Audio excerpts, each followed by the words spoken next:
So now we are moving to another phase, and we're going to talk about one of my favorite topics. Are you still there with me? Are we still enjoying this? Are we still learning and growing? Amazing. So we are moving to one of my favorite topics, which is e-commerce. E-commerce, is it all about TikTok? Is it all about selling on Amazon, building a platform or a website on Shopify? Is it all about ordering things from Alibaba? How to sell online, in person? How does this thing work? And we're also going to talk about finance. So it's going to be e-commerce and finance. And we are going to be joined by Jonah Chininga, CEO of Woveo. Yes. And Tamara, Chanoine, Director of Black Entrepreneurs and Futurpreneur. And Professor Odoi Yemoh, Chair of the Ghanaian Canadian Chamber of Commerce. Amazing. So all of us entrepreneurs, it's time to take your pens, take your book notes, your notes. Yay! And let's enjoy this session together. Thank you. Do you need mics?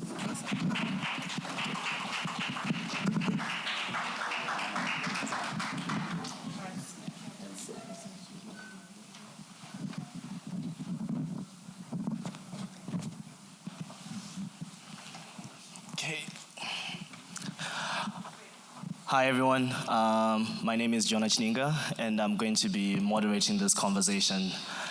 I'm super excited to be here. We're going to be talking about e-commerce, the digital transformation in terms of how we're able to do business online, mainly focusing on enabling entrepreneurs to build resilience in their supply chains, as well as building financial capacity. So we're going to jump into what are the future trends, how can entrepreneurs be able to leverage the existing ecosystems. And on this panel, I'm joined by Professor Odoi, as well as Tamara, but I'm going to let both of them introduce themselves before we get started. Well, thank you very much for having me again. I was here yesterday. I'm back again today for a different topic. My name is Odoi Yemoh. I'm an accountant at a company called Reality Capital Management. We deal with accounting, bookkeeping, taxation, consulting, advisory and training. I also lecture at Amber College, where I deal with items such as teaching of financial mathematics and business management. Here at CASA Foundation, I also serve as an advisor for CASA Business School. So that's what I do in a nutshell. Thank you for having me today.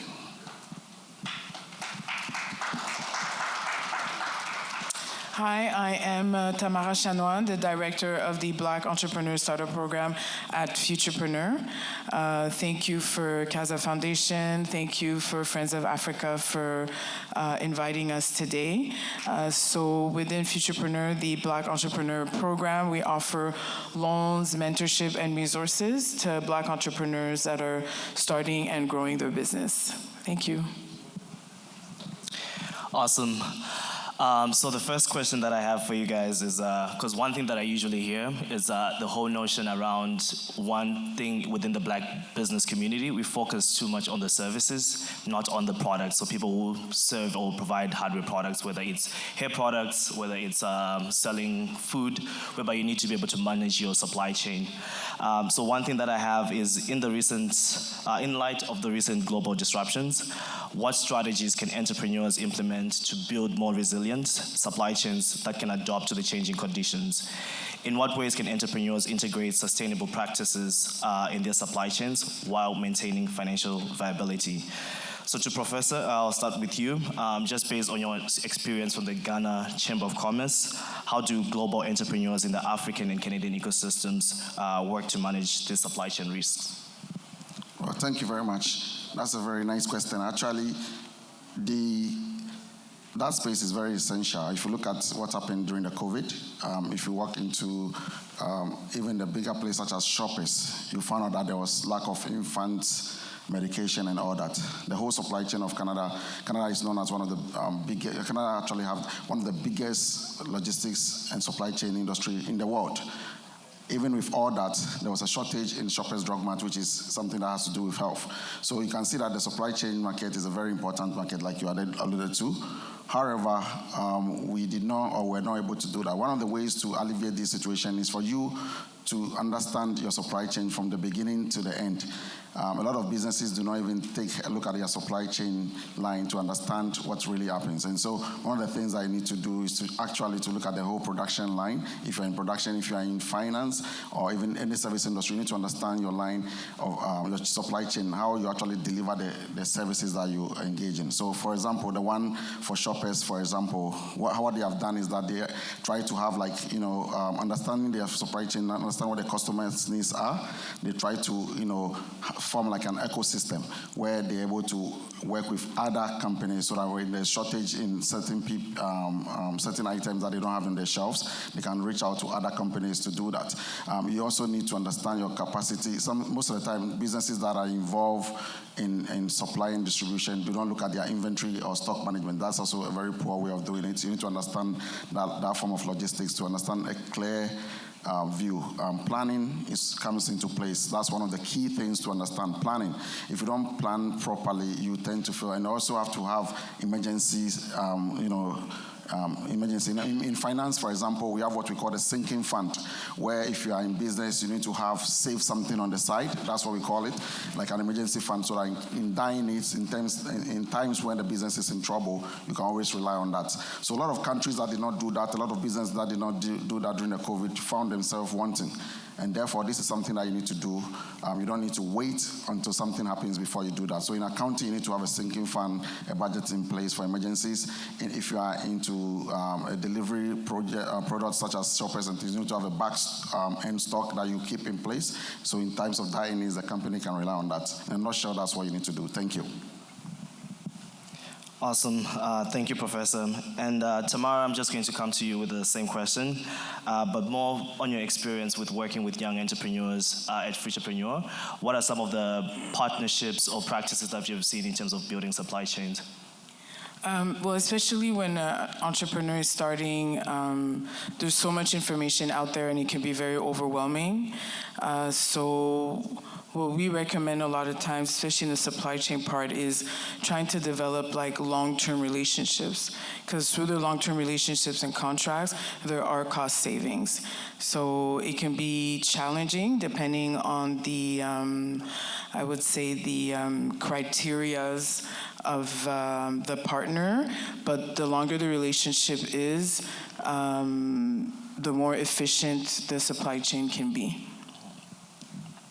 No, that's great. I also wanted to just add a story just in terms of building supply chain resilience.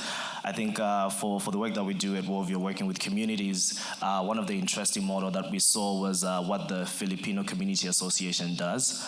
So they were able to they created a membership-based group whereby all the entrepreneurs were able to come in and then kind of like create like a cooperative. And then with that cooperative, what they were able to do was reduce their cost of shipping, because most of them, they're restaurant owners, as well as they sell like Filipino-based clothing.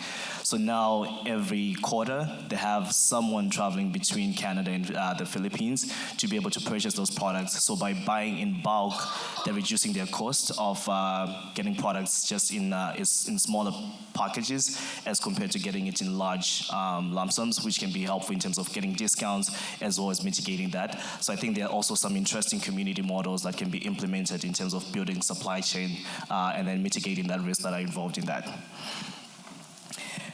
Moving on to the second question, focusing on collaborative ecosystems.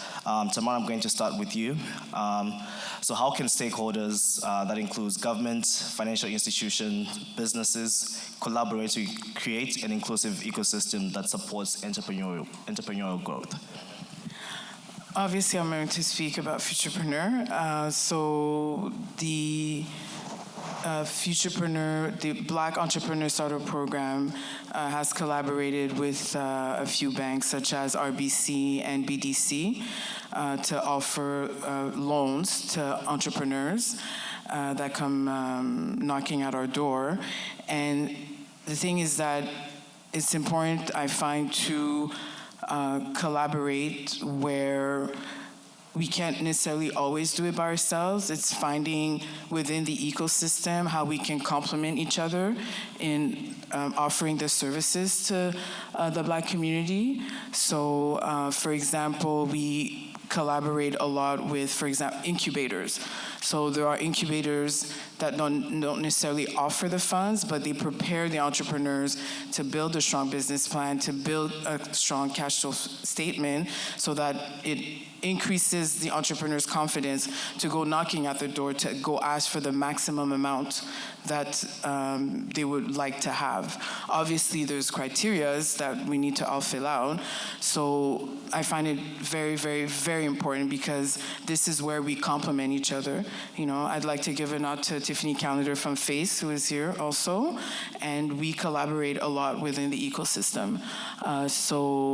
And on the flip side, yes, maybe it's more intimidating or harder to, knock on a bank's door, but there's also a reason why the banks collaborated with some of the nonprofits within the ecosystem.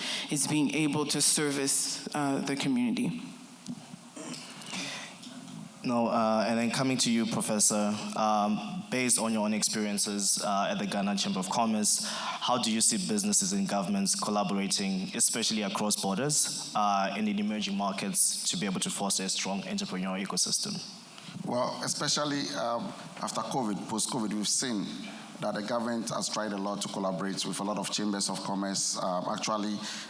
Recently, about 2 years ago, the government of Canada announced the funding, which was about $200 million. That was allocated, through an ecosystem-based collaboration with Ghanaian Canadian Chamber of Commerce, Ugandan Chamber of Commerce, and also CASA Foundation.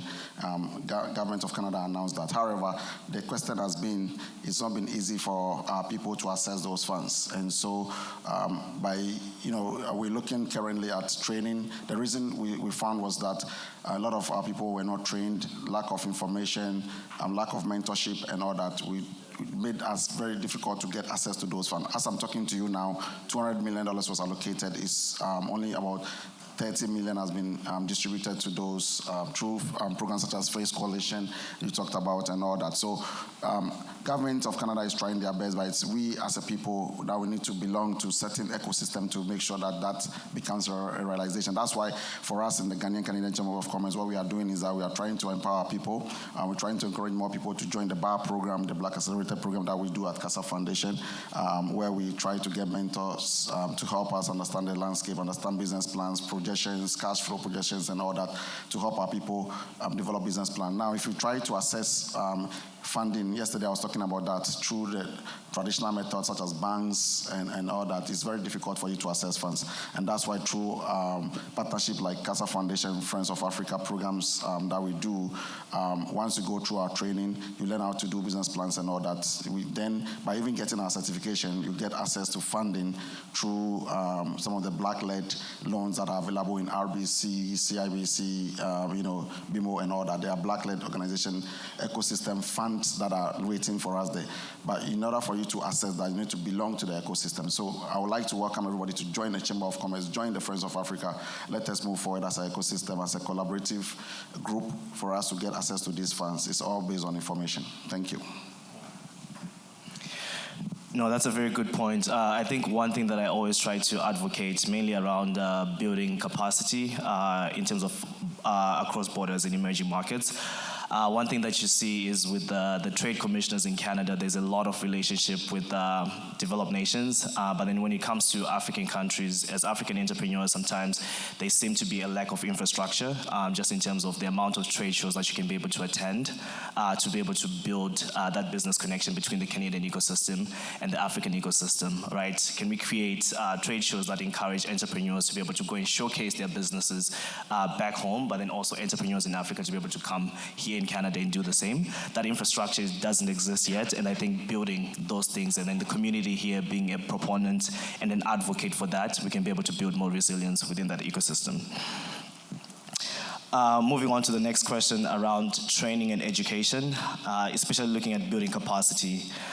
Tamara, I'll start with you. What role does education and training play in equipping entrepreneurs with the necessary skills to navigate supply chain and financial complexities, especially in your work with young entrepreneurs who are probably first-time founders looking to build capacity?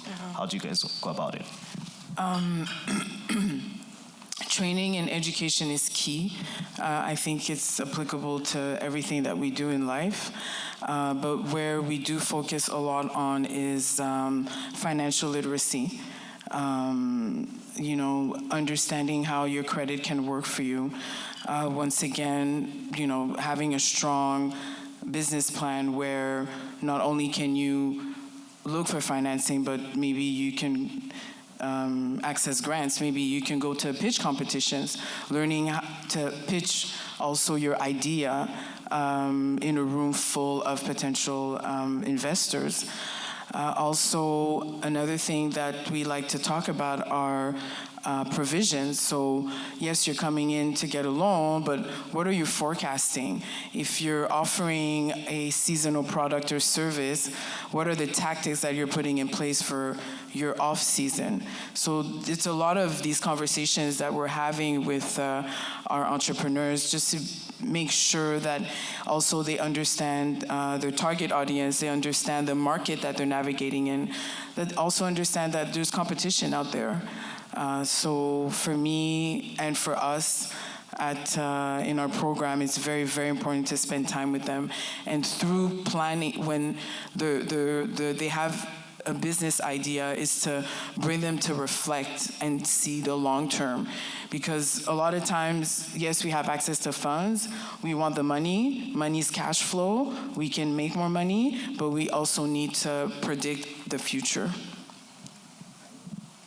No, thank you for that, Tamara. And Professor, coming to you from your perspective, because there are some unique challenges that are involved in terms of training and building capacity with the education requirement for entrepreneurs who are doing business cross-border. So any advice on how to be able to navigate that? Training has always been essential, to every business, whether you're a startup or even a business that is expanding.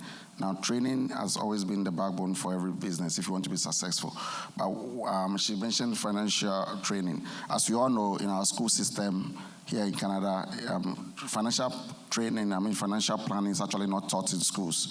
And so what happens is that you are in business and you do not know how to necessarily manage your funds and all that. So once you are in business, you should take advantage of some of these training and retention programs that are out there, such as what we do here at the BAR program, to understand your cash flow, understand budgeting, understand that your balance sheet is the financial position of your company, and understand how to read those financial documents. If you're in business, you need to understand how to read just simple financial statements. These are things that are not taught in schools. When you're in the high school system here, most of our people, by the time they graduate from university, they end up with bad credit. Because when you enter into any university here in Canada, the first thing that you'll be given will be a credit card, because they hand over a credit card to you, and no one tells you how to manage that credit. Because of that problem, a lot of our people tend to lack financially once they are ready to start business. And so you need to take a hard look at that. Now, the second thing I want to talk about is, even if you go for a grant, by you getting a grant doesn't mean that you just get a grant and walk away. You need to understand the components of a grant. Once you get a grant, you need to be reporting back to the person or the funder that gave you that grant. A lot of our people do not get grants over and over again. Once they get a one-time grant, they don't get the grants anymore. And the reason has been that they are not able to report back to the funders of that grant, just in simple reporting on financial matters. And so this training on those financial management tools and things like that will help you to be successful in managing your business. Training is always good. There's a saying that the more you live, the more you learn. You have to learn more and learn the tricks of the game. If you don't train your people and retain your staff, you might lose in the market. You need to research and train. And so that's where, as a business, you should be looking at. Thank you. Yeah.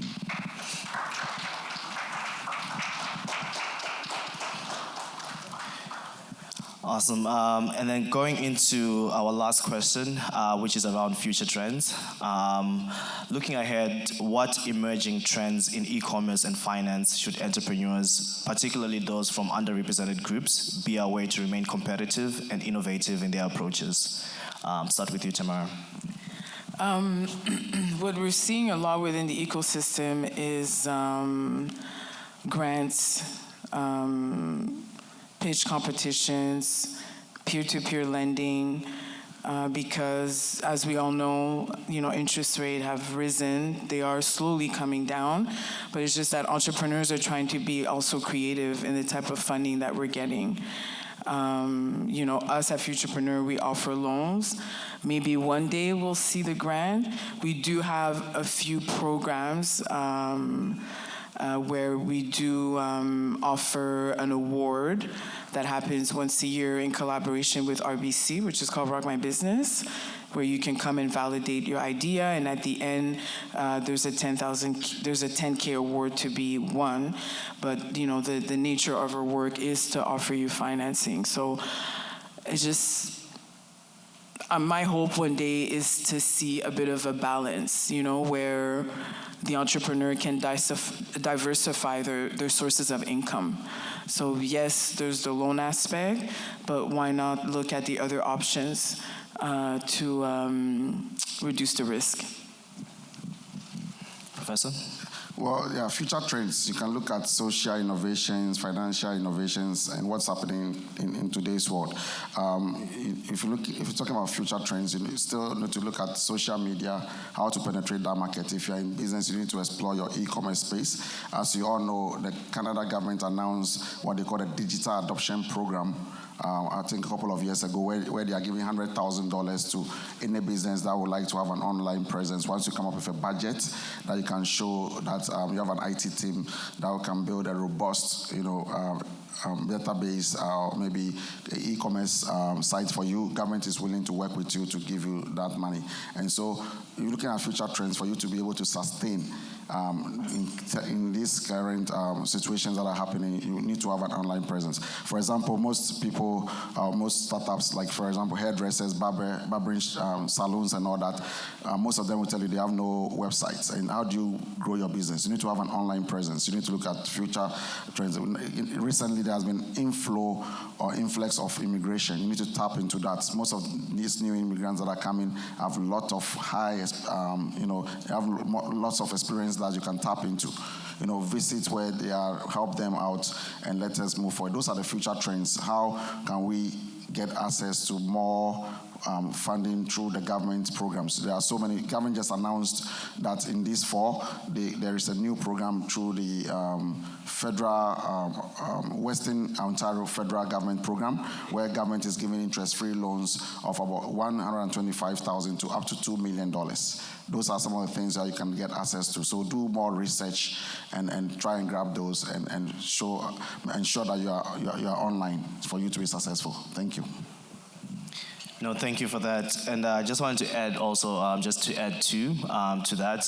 The first one is one thing that I've also seen, especially within the e-commerce space. If you look at the intersection of e-commerce and financing, right now it's mainly accounts receivable financing. So if you're someone who sells stuff on, let's say, Shopify, you can be able to, let's say you're selling something and then people pay you 30 days later, you can be able to use that as a way to be able to mitigate your financing at a lower cost because there's collateral that you're going to get paid.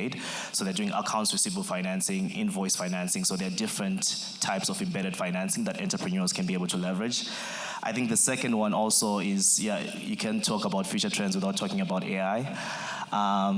There's an interesting use case, especially within the e-commerce space, whereby there is an African entrepreneur here in Calgary, Alberta, whereby they are leveraging AI to be able to reduce the cost of raising children in Canada, which is a big problem. And then how they're doing that is measuring the data. So one thing that they saw was one with kids, especially children between the ages of from birth to 5 years, they'll only use their equipment and clothing for 10 weeks. And then after that, everything was being thrown out because there wasn't any place or any marketplace to be able to create more of an exchange program leveraging points and data so that you can be able to reduce the cost, I think by 40% in terms of the equipment and the things that you need, from a trolley to different things that you need to raise the children. So those are good examples of how people are leveraging the AI to be able to measure the data, but then also create exchange programs so that it's more affordable, solving the affordability problem around raising children. So I think those are some interesting intersections on how people are leveraging technology, but then also leveraging platforms that already exist to be able to bridge those gaps. In closing, I'd like to be able to put it back to the crowd for any questions as we close out our panel.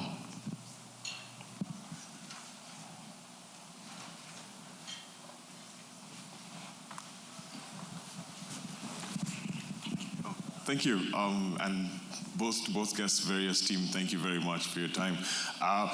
Speaking on data and information, and it also was tied to my first question, when you think of the demands of your communities, one serving the Ghana diaspora, and I think more broadly serving all entrepreneurs, when you think of those demographics and the impact you would like to have in those roles, what actionable steps or what actionable vision are you holding your organizations to in terms of the impact you'd like to have? And if you could paint me that picture from your own, in your own words, that would be my question. I'll start.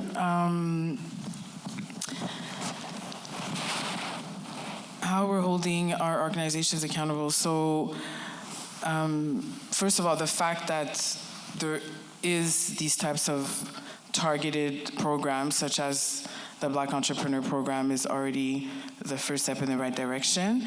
Another thing is we're very strong on resources. So yes, you've come through us, you've received the loan, but how are you scaling, So what we're doing a lot is offering coaching. So through we offer mentorship, but we also offer coaching. We offer what I call post-disburse resources, where the entrepreneur can come back to us and be like, okay, I need help in this field. So that's the impact that I see us having. And also we're talking about building capacity and also working on getting entrepreneurs to get out of the micro-entrepreneurship mind, where, there is room for us in the market. There is room for us to grow. There is room for us to compete with the bigger brand names out there, if that is your goal. So that is, that's very, very important, I would say, even on a personal note. Well, for us at the Ghanaian Canadian Chamber, what we intend to do is to educate and inform, because there are a lot of information out there that most people are not getting. And so what we intend to do is to ensure that from time to time we organize informative sessions, programs such as this, to inform the public that these are some of the things that are out there. There is funding out there. And one of the key things that we try to do nowadays is that we've also found out that there's been significant increase in the number of people filing bankruptcies. And so most of our people are not getting access to funding. And the reason is that they are not aware financially and how to plan financially. So we are doing financial planning, education to help our people equip themselves, get good credit so that they can access this funding and grants when they become available. And so that's those training and ensuring that their credit becomes solid is what we are focusing on, to be able to get access to government funding and be able to establish well-established business within our community. Thank you.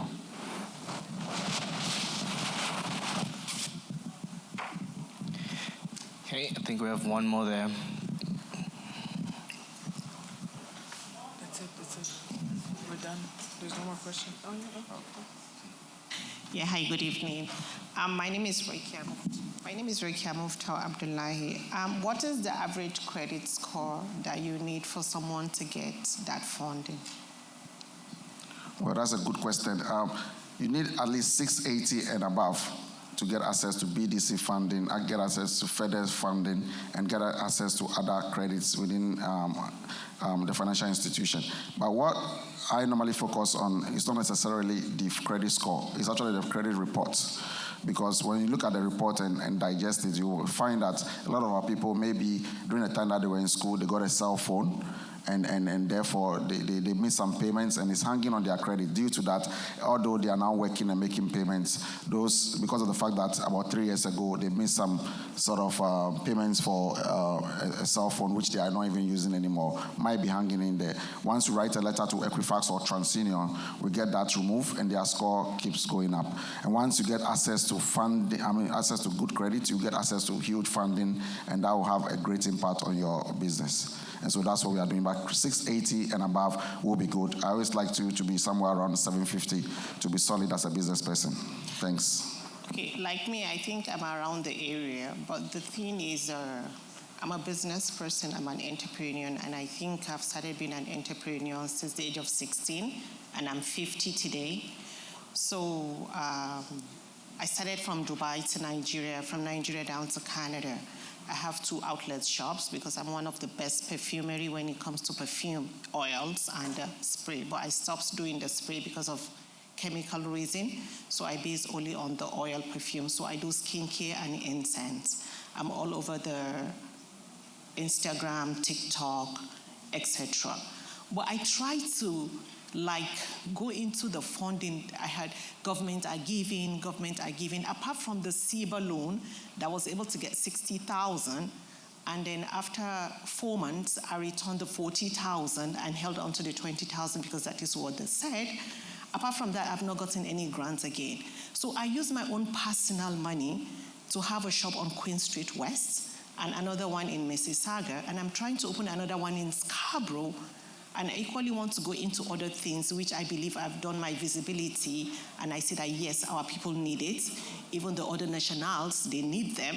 But whenever I go to RBC, RBC, government is giving loan, they'll be like, oh, no, go back to that people that you heard from them. It's not true.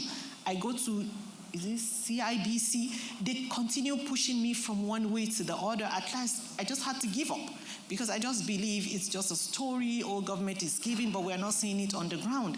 By the time I go to any financial places, those are the people that only help me, something like Fairstone, because they know me, I have a very good credit. Oh, Rukaya, come, we're going to give you money. You don't need to go to CIBC or anything. But the interest on those people are really hitting me seriously.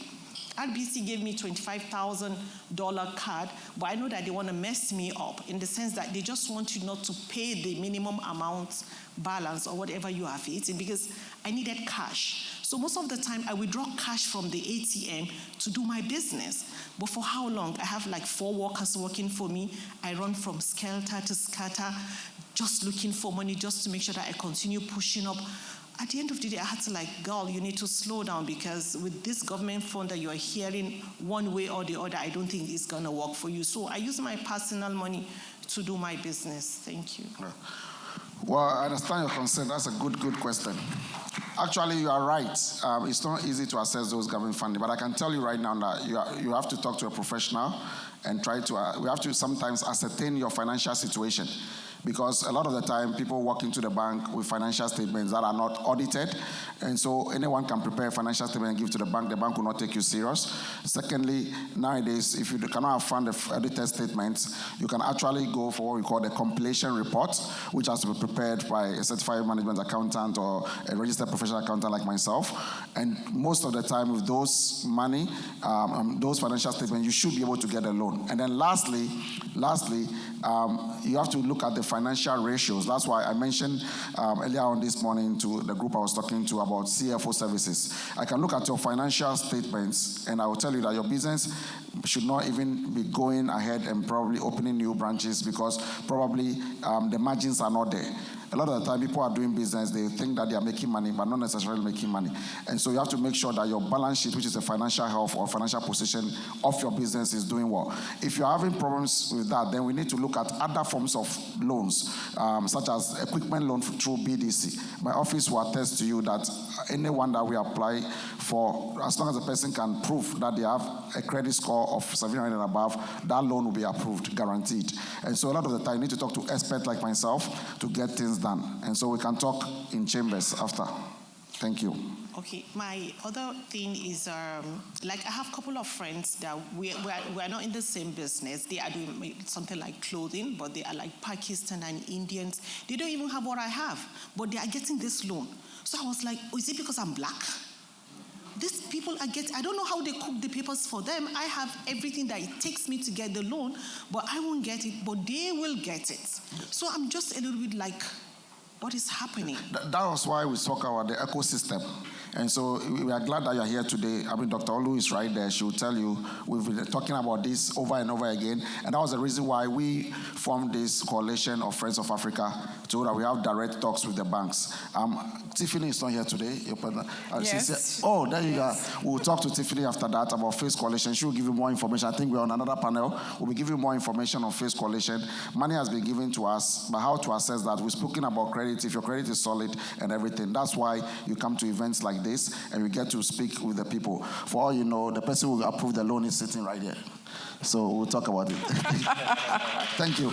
Well, I'll add to this too. So as I mentioned, yes, Tiffany's here. Tiffany does have her account manager that covers Ontario that's here. Futurpreneur, I have Adeline. Adeline, raise your hand for the lady so the lady can see you. She's talking. So right there. So what we're trying to do is we're trying to find solutions. So within the room here, there are 4 people that you can talk to after this panel to look at your options. To answer to the credit score, on our end, we like to sit down with the entrepreneur and have an overall picture.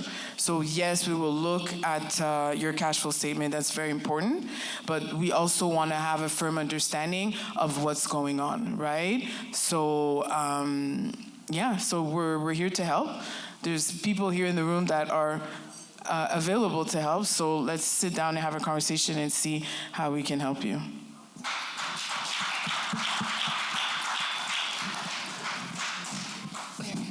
Thank you. Good afternoon, everyone. My name is Anastasia. It's been a wonderful experience being here, and I've been able to tap into so much knowledge and exposure, especially when it comes to funding for for African business entrepreneurs. However, there are some people who are not opportunity to be here today, like myself. I want to know what efforts are you making in information dissemination to make sure that this information gets across to all the Blacks, entrepreneurs, and business people around, for them to know that such opportunity exists. Because if I wasn't opportunity to be here today, I wouldn't have such wonderful opportunity like Face Coalition, and then the one you talked about, the federal no interest loan that is upcoming, and all the rest of them. So it would be a nice idea if you will go into further propagating this information to get more to so many other Africans that are not here today. Thank you. I think the gentleman said it very well on the panel before us from Qatar, right? And he said Chambers of Commerce is the place to be able to get your information as well. So I know sometimes it's not that obvious to find information on the internet. The government is not doing huge marketing campaigns so that it shows up on your TikTok feed or Instagram, but there are resources and services, and I do strongly think that if you really lost, you don't know where to start, your Chamber of Commerce, wherever you're living, would definitely be a first step to getting the information. Right, yeah, that's correct. And also, I wanted to say one more thing. Sometimes we get so swamped in our work that we don't get out to attend events like this, so that you can get information disseminated to you. So as a business person, you need to sometimes step out of the box and attend events like this. You need to also join Chambers of Commerce, you need to read online, do your research, and of course, talk to a financial advisor or your accountant, because they are more into other groups that understands the dynamics. And so you don't just walk into the bank and think that you get approved, because even at the banks, I can tell you right now, if you go to TD, they were here yesterday, there is funding for Black-led organizations that is up to $250,000. And so a lot of people rush to the bank and go and apply for $250,000. Meanwhile, their financial statement is telling you that they should only be getting $20,000. And so you need to talk to a financial analyst, a financial accountant who understand the numbers so that we can walk you through the numbers. If you want to get to the 200,000, we need to do a robust business plan for you. The ideas on expansion, if you want to expand, have you done the feasibilities? Have you done the technical know-how to understand that your business should even be having branches? We'll do all that with you, work with you, of course, for a fee, but you get a loan. Thank you.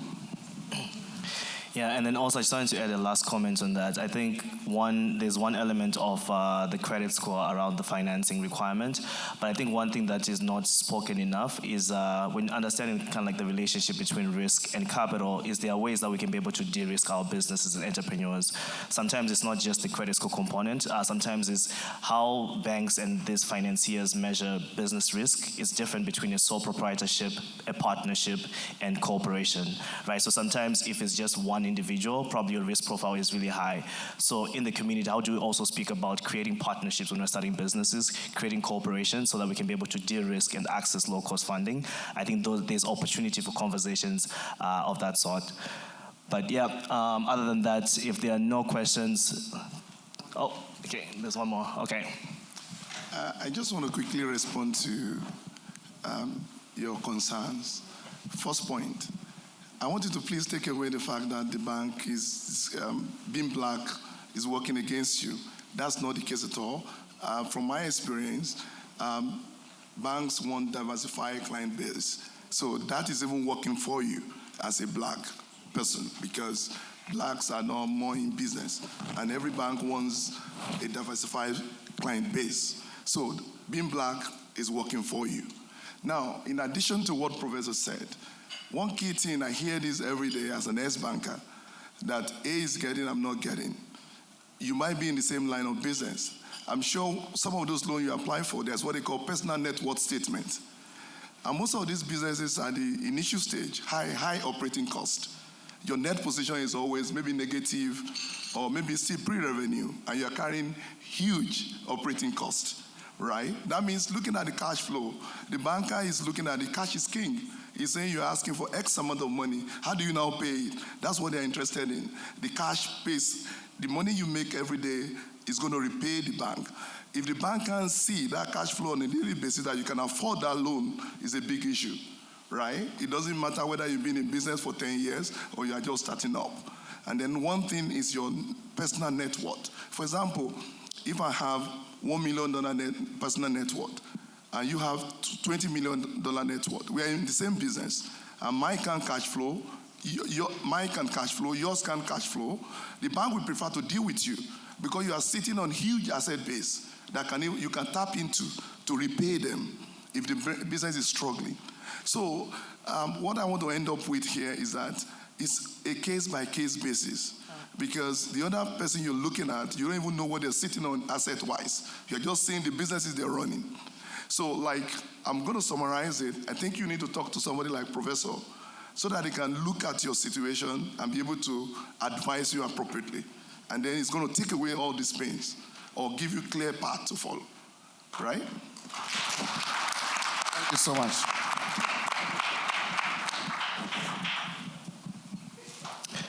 Awesome. Yeah, no, that's it for this panel. Thank you very much for sharing your story. I think that was really impactful. So thank you.